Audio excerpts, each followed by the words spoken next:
Welcome to the Sands Expo Center in steamy Las Vegas, Nevada. It's the Cigar Lockdown Unlocked Show. With your hosts, Sammy Phillips, Clay Roberts, Bill Paley, and Matt Booth. With an incredible lineup of some of the world's most exciting cigar manufacturers. Now grab your cigars and cocktails and strap in for this wild ride. Without further ado, here's Sammy and Clay. Clay, it's been a long day, my friend. It has been a long day for everybody in the room. And to say that we saved the best for last would be the understatement of the show. One of my favorites in this room. Two of my favorites. Right here. Right there? Right there, sitting in front of us. Wow. Big Sexy. Man, Right that- there. I felt look good. At I that. felt like you looked at me too, and you looked at Bill. It was very fantastic. It was like the segmented eyes, like that fish. Incredible, incredible. Oh, baby. Omar, Omar you look from Fratello fantastic. Cigars. And of course, Bill Paley, La Polina Cigars. La Polina. You're right. La Polina Cigars. Let's hear it. Damn right. So, Omar, we are very close here between the Cigar Lockdown set and Fratello Cigars. Yes. And I know, man, we didn't know what to expect going into the show this year. Yeah. There was some nervousness, I'm sure, from everybody on the trade show floor. Are we going to have attendance? Your booth has been humming, Yeah, man. Full. and you're smiling.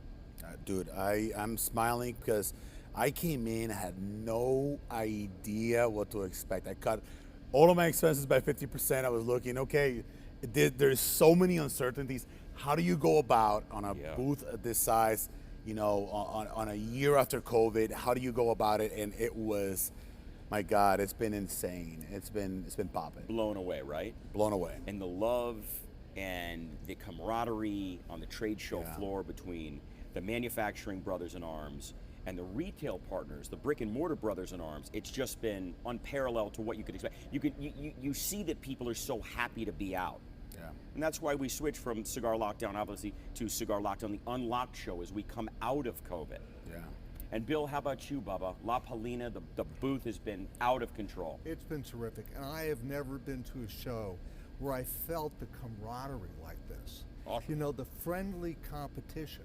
You know, I've been at shows where it's cutthroat and no, this has been a great show. Everybody felt like family. It was all together. And what can I say? I couldn't be more pleased. Well, we're glad Awesome. you're here, and we thank you for everything. Now, Omar, I'm going to embarrass Omar. I'm ready, because, baby. listen, people in this business, when they get into this business, often say, you know, I got into this business, and what did you used to do? What was your previous career? And some guys would say, well, I was a rocket scientist. He was a rocket scientist. Yes, He worked for he was. NASA. Yes, you he literally was. worked for NASA. I was in NASA, yeah. It was old business for me, It's but the best. I was there for about 12 years. I had a good opportunity to go work at NASA when I was about 24 years old. I was finishing my MBA at the University of Puerto Rico, and NASA was recruiting for about 400 some people and 400 plus candidates. I was lucky enough to be one of those two that got selected, and Yeah.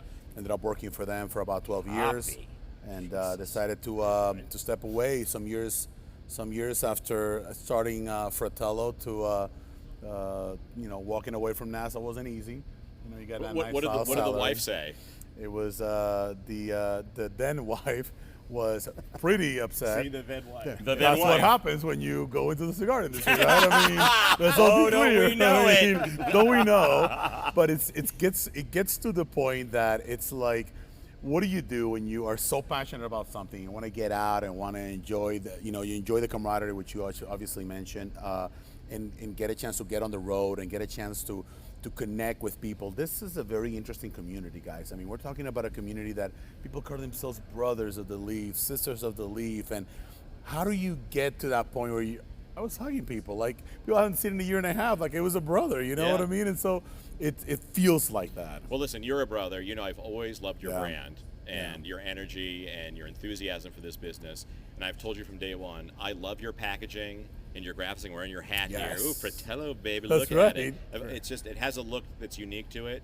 that I'm drawn to, and obviously the cigars I've seen out in the world, and I've been at events with you, and you know, people love you at events, and you have a passion for your brand that is commendable, and we thank you for being on this lockdown show with us. It's having you in the pack is something special. I'm excited. Omar, what was it like, right? You go from this, I mean, maybe the highest altitude corporate Literally. gig, right? Literally highest altitude. You're working for NASA. Yeah. And then you break away from that and you enter your passion. I would assume you were passionate when you started at NASA. Yes. Right? And did that trickle out for you? Was it corporate politics or any of the bullshit you were dealing with there? Or you just were so in love with the premium cigar business that you knew you had to do this? Was it the entrepreneurial spirit inside of you? What was it all about? That's a great question, actually, and I'm going to go on record, actually, for the first time, actually mentioning this on a public forum like this. But it was the hardest decision of my life, period. And of the story, I walked out of NASA the moment I knew I was going to move on. It was 2016, so you guys remember this very well. Yeah, I do. We were in the middle of the biggest regulation of the cigar industry has ever seen, right? People were like throwing out brands. They would know what, you know, how to deal with it. People were dropping. There was not investments. You know, retailers were controlling their expenses. And I decided to leave a very nice, cushy $200,000 a year job to go ahead and get into the cigar industry, right? So there was a meeting in Shelley's in downtown DC. You know this very well, Bill, where a lot of guys from Cigars of the Rest of America and the Premium Cigar Association got together, and they invited me over. So I went over, and I thought I was going to give pretty good news. I think Rocky was there, Glenn from Christoph was there, and I say, hey guys, so I think I'm gonna go full throttle with the cigar industry. I'm gonna quit NASA and I'm gonna do this. And then I see Rocky turn around. I was like, are you crazy? And was that a pretty good accent? It's kind of a good accent. And then I had Glenn Case's coño, Omar, coño, no, Omar, what are you doing? So I got literally nailed to the ground by mentioning that. I thought I was being, this whole entrepreneurship aspect, you're happy kind of stuff. No, it's like, what are you doing? This is crazy. And now, in retrospect, maybe I am a little crazy. Now, given now, what would you say to somebody who walked up to you and say, I'm going to go into the cigar business? Oh my God, that's an entirely, that is like going from Ferrari to Lambo. I will tell you this, it is one of those, it's such a passion for me. People will understand and will buy your cigars if they believe in you and if they believe in the brand. I feel like anybody can get into the industry as long as you get in for the right reasons. If you get in for the wrong reasons, you're going to fail miserably like 99% of all the other brands that come in and are not able to make it in a nationwide spectrum. I think being in the cigar business is a calling. You're called to it. And there's something about the nature of cigars and the cigar community which pulls you in, whether it's the brotherhood, the camaraderie, and especially the cigar. The cigar brings us all together. You go into a bar, you see people, fight or whatever, like the next what, and you go into a cigar lounge and, Democrats talking with Republicans, firemen are talking with senators, especially in D.C., and there's always a cop. Yeah, there's always a cop. And there's something great about cigars. Yeah. I think it really brings people together in the best possible way. You two both live in the D.C. area. We Actually, do. you both live in Virginia, correct? Yeah. Yes. So what are some of your favorite spots to go to in like downtown D.C.? Well, Shelley's is Shelley's staple. is the ultimate, the source, the trunk of the tree for cigars in D.C. Right. And so you go anywhere from a lovely, funky bar like Shelley's, where you can get a great hamburger. Best wings in D.C. The best what? Best wings in D.C. hands down. Shelley's? Oh, it's insane. It's insane. To Morton's. Yeah, we Morton's is get awesome. the finest steak in the world and get treated like a king. Yeah, and then there's Draper's that do the annual event. And Yeah, that's you've in front of got- the Capitol building, and that's something special. You got That Casa de is- Monte Cristo also. With a great, you got Georgetown. TG Cigars, Georgetown Tobacco. There's some really good spots. I agree 100%. There are some staples like Shelley's and obviously Morton's. You get a chance to go on the second floor and enjoy that yourself. But then you want to go a little bit more. Let's go to the, a little bit more deep into 9th Street and F, and then you go up and you go to TG Cigars, go in and enjoy a little bit of the atmosphere. You get the ladies serving you. It always feels good too. Yeah, so it does. I'm a fan. DC's great. I love the DC area. DC is a great Am I town. right? Unbelievable town. And Bill's got this amazing office off of Embassy Row, which is pretty cool. You should stop by and see it sometime. Oh, I cannot Great wait. place to have a cigar, man. Yes, let's do That's it. my favorite place to smoke a cigar in DC. Boom. So, Omar, what is the something new you released here at the show, or that you presented from Fratello Cigars? Which again, baby, I love. So we're doing a couple of things. We have a TV out showcasing one of our. I have a YouTube channel called Imperfect Pairings. Imperfect Pairings. Imperfect Cool. Pairings. It's something that I came to the trade show to promote both my YouTube channel, which is Imperfect Pairings, because it's something that I've been doing for at least 3 or 4 years, and all I'm trying to do, because of the amount of travel that we all do, right, rightfully so, to Europe and all these different places, I want to find like different things to try my cigars with, right? Yeah. So I've gone to the north of Spain, San Sebastian, and I've done Chacolí with cigars. I've done oysters with cigars. People don't ever do that again. I tried it for you. I tried it for you. You blazed the trail. I tried it for you. But I've also enjoyed beautiful Eduardinho or Ginginha in Portugal. And there's so many of these shows that I've done, and because of the cigar industry, I've been able and had a chance to meet people from San Miguel de Allende that have produced, Código 1530, or guys that have done amazing jobs in Norway with their spirits, and so it is pretty impressive what the cigar industry sort of guides you to. Yeah, and sure. so now I think about, when I talk about what am I promoting, it's like I want people to get to know the cigar industry in it by itself through what you guys are doing right now, and what we're doing with Imperfect Pairings, what other companies are doing to be able to promote, but it's promoting the lifestyle, right? It's completely outside. I happen to be smoking one of my cigars. I've smoked other cigars in the show, but it's more about that lifestyle and about that connection with the industry, right? So I love that, man. And the imperfect pairings, how cool is that? Yeah. What a unique concept. Yeah, we'll put some up on this interview. We'll actually do a little clip if that's Thank you. okay. Yeah, we should we'll splice weave them it in. like you. a hairline. What's left of it. go why all in, baby. Go Bobby, all that's in. why I went so long. People were telling me I was receding in the back, and I was like, watch this. And I felt good about it because Bill, up until like a few weeks ago, had hair that was as long as mine. Yeah. I got a good. But well coiffed. I got yes, of I got a Of great course. story about one of the first people I ever met in the cigar industry. Is this man right here? You remember when you were? It was 2012. I wasn't even in the industry by then. There was a big event happening in Las Vegas, and there was only one person, and I swear to you that I remembered from walking that show and walking the samples and it was this man right here. So, I mean, I'm telling you right now, I was impressed by the ability of you connecting and telling people and talking about the brands and whatnot. So, and obviously I remember meeting you in Richmond, Virginia, you know, and having that conversation.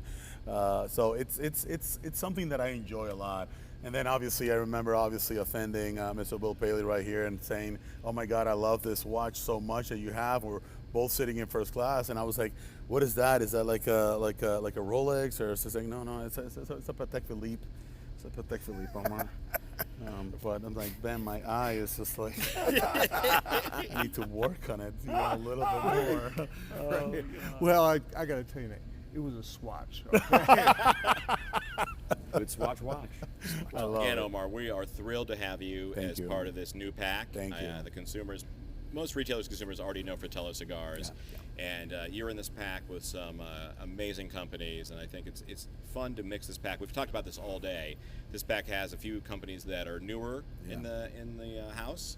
We call this the house here. And we have cigars that have been around for 100 years, and we have cigars like La Polina that have been around for 125 years. And so it's a pleasure to have you as part of the family and the lockdown family, which you'll regret in 3 weeks, don't worry.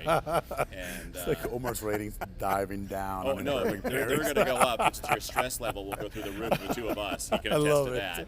Yes. So we like to play a little game. We like Okay. to pick a card here out of the okay. jar. And All there's right. a question for each of you. Okay, do I go Oh first? boy. No, they're open. I remember the last question that We I did- had to answer, and I won't expand on that. No, but that one's not in there. The most embarrassing question I've ever been asked in my life.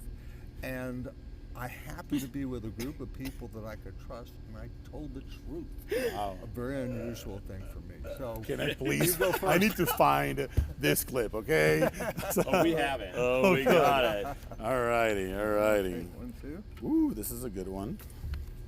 Favorite beverage? It can be anything, my brother. My God, favorite beverage. Like it's been a long day. God. You sit down in your patio, your yard, and you pull something out. It doesn't have to be alcoholic. It could be anything. I'll tell you two things. I am a big fan of Mama Juana in Dominican Republic. Maybe. Mama Juana is something that has been done in the Dominican Republic for many, many, many years. We cure these dry leaves, seeds, and then we take care of it for about a year or so, where we put, in the way you curate it is you put wine, very cheap wine, has to be cheap wine, cannot be good wine, people. Cheap wine, you dry it out, you do it again with the cheap wine, you dry it out. It's sort of like the Dominican version of moonshine. Yeah. But then we put our own little spin. And so you put a little bit of alcohol in there, a little bit of white rum. Ooh. You close that lid, and then that's the aphrodisiac effects of the Mama Juana, which you all have to be careful about, because once you hit that drink, tell the wife or tell the girlfriend to say hello. Bingo! That's fantastic. That is fantastic. This is your turn. I'm looking forward to this. Okay, here, what do we got? My dream car. Oh boy. Well, I do have a dream car, and I'm always looking for one. I've been trying to find the right one for years. It's a 1965 Porsche 356 Cabriolet. Ooh, wow. Oh. And this is it's like a little go-kart. And you're so close to the ground, and you have that little 6-cylinder, engine behind you, which is so great.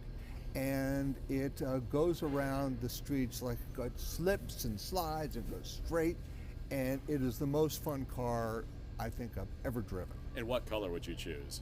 Tobacco brown, thank you. There it is. Bravo. I love it.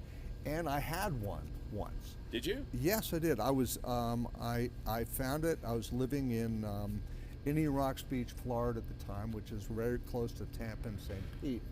And I found one. It had been slightly bashed up, and I got it to the body shop, and they cleaned up all the paint, and they painted it Mercedes brown, which is Amazing. a That's tobacco a great brown. brown. Beautiful.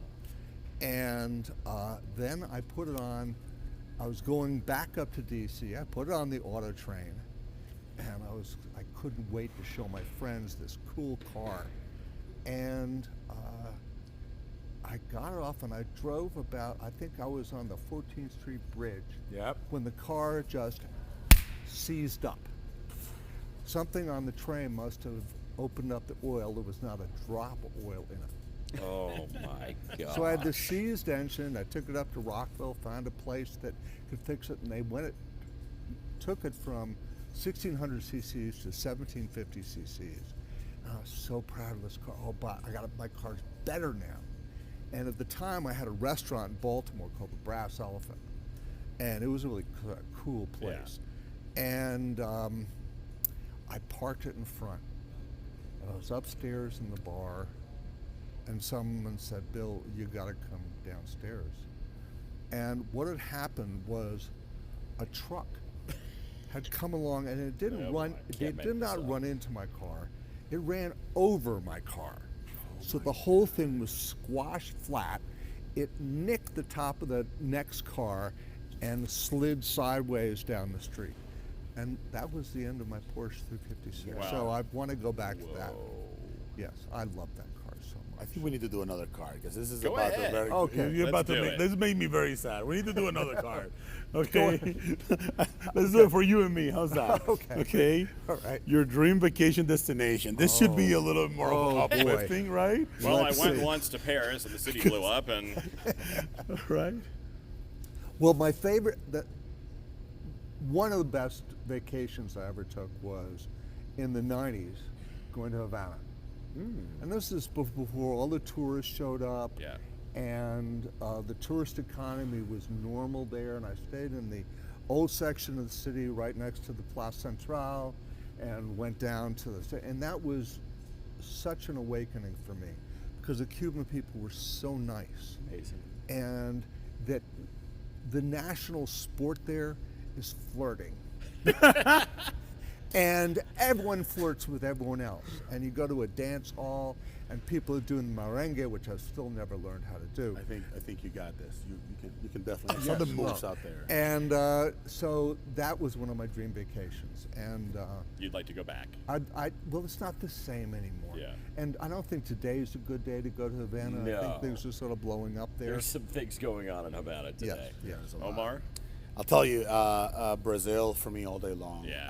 I enjoy going to Sao Paulo, enjoying the amazing restaurants, going to Santos and Guarujá on the coast, and then getting a chance to go to Rio, where you have everything. You have a mountain, you have a beach, you have rivers, you have everything, right? You have Pau de Azúcar, and you go up, and then and very much like in Havana, flirtation. It's like I felt like the most popular guy there. I mean, I don't think they've ever seen another 6'9" dude in the entire country.